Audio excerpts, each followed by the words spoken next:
Hello and welcome back to our weekly Bible reading video. I hope you had a great Thanksgiving. And when we last left Joseph a couple of weeks ago, we saw that he had risen to power in Egypt. He was Pharaoh's right-hand man, and he had a plan to keep Egypt fed during the famine that was still several years away. But the planning that he was doing would take those seven full years of great harvest. It would take that amount of time to plan for the 7 years to come. And so we know that he is at least in the service of Pharaoh in this high position for 14 years. But it's what happens in these years that are especially important for the people of Israel. Very likely Joseph served Pharaoh for the rest of Joseph's life. And we don't know how long necessarily that lasted past these episodes that we're going to look at today. But what happened during those 14 years specifically are going to define the people of Israel. And if anything, these stories are meant to tell us how Israel got into Egypt. Of course, once we close out the book of Genesis, the scripture moves on to the book of Exodus, which we've already looked at in our daily Bible readings. And if you remember from those readings, the Exodus begins with the Israelites some years after Pharaoh and the Pharaoh that Joseph served is long gone, and the Israelites are slaves of Egypt. And of course, it then sets the scene for this great miraculous deliverance that God gives them. So it's very important that we move from the land of Canaan to Egypt, and it's these stories that get us there. We read that the famine that affected Egypt affected the surrounding areas as well, and even reached into the land of Canaan, where Joseph's brothers and his father Jacob were still living. They had no idea that Joseph was still alive, or if he was still in Egypt, or where he was. And so they decide to go down into Egypt because of the fact that they don't have any food, not expecting at all to meet their brother in the process. But of course, with Joseph being in charge of distributing and selling food to those who were affected by the famine, they're going to come face to face with Joseph. Likely Joseph has changed a little bit, as just the cultural image of the Egyptian is different than the cultural image of the wandering Bedouin sheep herder that Joseph would have been when he lived in Canaan. He probably has taken on the aesthetic of the Egyptian. And if you look at, just Google pictures of ancient Egyptian and even modern day wandering Bedouin shepherds, and you will see there's a big difference in their physical appearance. And so it's very likely that these brothers of Joseph had no recognition of him once they saw him. We may think that's odd, but this has been a long time, and they are in two totally different worlds. So they don't recognize Joseph, but Joseph does recognize them. As we said last time, Joseph is a great representative of God's way and God's righteousness. He does things in a way that his forefathers did not always do them. In other words, he's faithful almost all the time. And so we look at the way he is interacting with his brothers once they come to him in Egypt, and we see that faithfulness continue. Now we also see some what we may think of as games that he plays with them. We're going to talk about that here in just a moment. But I do want us to recognize that Joseph is very faithful and forgiving to his brothers, even in his actions of returning their money to them secretly after they come to buy grain, to the point at the very end of our readings when he reveals himself to them. And we read these words of Joseph. This is in chapter 45. He says, I am your brother Joseph, whom you sold into Egypt. And now do not be distressed or angry with yourselves because you sold me here. For God sent me before you to preserve life. We're going to talk about that a little bit more next week when we get to Joseph's words in Genesis chapter 50. But this gives us a clue into the purity of Joseph's heart, that he doesn't hold anything against his brothers. He does not seek retribution against them, even though we feel, almost anyone would read the story and feel like he would be justified to do so. And he actually sees God's hand at work in his struggles and in his suffering, which were at the initiative of his brothers. But he says God had a greater plan in all of it for me to preserve life, even to preserve your life. And that is a very gracious statement to make. To say to his brothers that you were willing to discard my life, but I'm willing to save your life because I see God's hand in all that has happened. Joseph, again, probably until we get to maybe even surpassing Moses, because Moses surely had his struggles and his foibles and his major mistakes that he made. And David is the same way. Perhaps more than anyone else in the Old Testament even, Joseph is this great representative of what it means to be a man of faithfulness and a man of God. And so this should remind us that we are to be forgiving people. Now, we will talk about here in just a second that forgiveness doesn't always mean reconciliation with others. But it can mean reconciliation with others, even others who have hurt us greatly. But forgiveness is the key. If we can't find reconciliation with those people, we can at least seek a heart of forgiveness towards them. And that's what we see from Joseph. So be a Joseph. When people hurt you, do not hold it against them. Do not seek retribution, but be a person of forgiveness. Now that is only done by the power of God at work within you. So you can't just conjure up that kind of heart. But remain very closely connected to God, and you'll find that ability to be forgiving. Well, what about these little games that it seems like Joseph does play with his brothers? First of all, accusing them of being spies, and then telling them that they are to bring their younger brother with them that they did not bring on the first journey. And then, of course, setting up Benjamin, that younger brother, as being one who stole Joseph's silver cup. What about all these confusing little games? They might show us that Joseph's not really willing to forgive.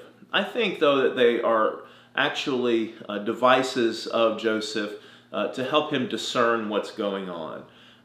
He has no idea, really, if his brothers are coming to Egypt for wholesome purposes. The last time he met with them, they sold him into slavery. They almost killed him. So this was maybe a way to sort of parse out their heart. How are they? How have they changed? Why are they coming to Egypt? Do they know that this is Joseph and they're secretly trying to then destroy him, seeing that their initial treachery against him didn't work? We don't really know what his motives are, but I would think that he's trying to discern how they have changed. And the reason I say that is because when he finally does reveal himself to his brothers, it's after Judah demonstrates a change of heart. Now, if you remember, Judah did not have a great witness through his own life in earlier chapters of this story. He is the one who convinced his brothers to sell Joseph into slavery. And yes, he did that in somewhat of a charitable way in trying to get Joseph saved from death. But still, selling your brother into slavery is not something to be commended for. And then, of course, we have the whole episode of Judah and Tamar that we looked at. So Judah has had somewhat of a hard heart, somewhat of a wicked heart in our past dealings with him. But when we see Judah again in chapter 44, he is pleading for his brother Benjamin's life. This is after Joseph has hidden the silver cup in Benjamin's pack, and it is discovered, and then Joseph says that Benjamin has to be his slave and stay with him. And Judah shows a great deal of compassion. He shows compassion for Benjamin. He shows compassion for Jacob, their father, whom he says will be heartbroken and will go down to death with a broken heart, basically, if Benjamin does not come home. Judah had pledged to Jacob that he would be responsible for Benjamin. So he has taken responsibility for his little brother in a way that he never did take responsibility for Joseph. And he does express some remorse as well over what happened with their other brother, Joseph, not realizing that he's talking to him in the process. And so Joseph sees that Judah's heart has changed. And so I think that, again, some of these little games he's played with them is to discern where they're at now all these years later. And Joseph uses that discernment, again, not to get revenge on them, but to have a compassionate heart towards them, to forgive them, to embrace them, and to start anew with them. And so, again, it goes back to this lesson for us, to be compassionate people, to be discerning, to do as Paul says, and to test the spirits, to discern how, what is in people's hearts, but to always let compassion be the guiding force in your reaction to people's hearts, whether they show that same love and compassion or not. Well, what about this other little game that Joseph plays in hiding his silver cup in Benjamin's pack so that Benjamin will be left behind? This really is not a deceitful thing to get any kind of revenge against his brothers. This is what I see as a way to preserve his brother Benjamin. Keep in mind that Joseph and Benjamin are full brothers. They share both a father and a mother. They're the only two children of Rachel and Jacob. All of the other brothers are children either of Jacob and Leah or Jacob and his two concubines. And so there is probably a sense where Joseph, as the big brother to Benjamin, wants to make sure that Benjamin is kept safe from these brothers who had betrayed him and had sold him into slavery. He doesn't know yet. This is, again, before Judah reveals his change of heart.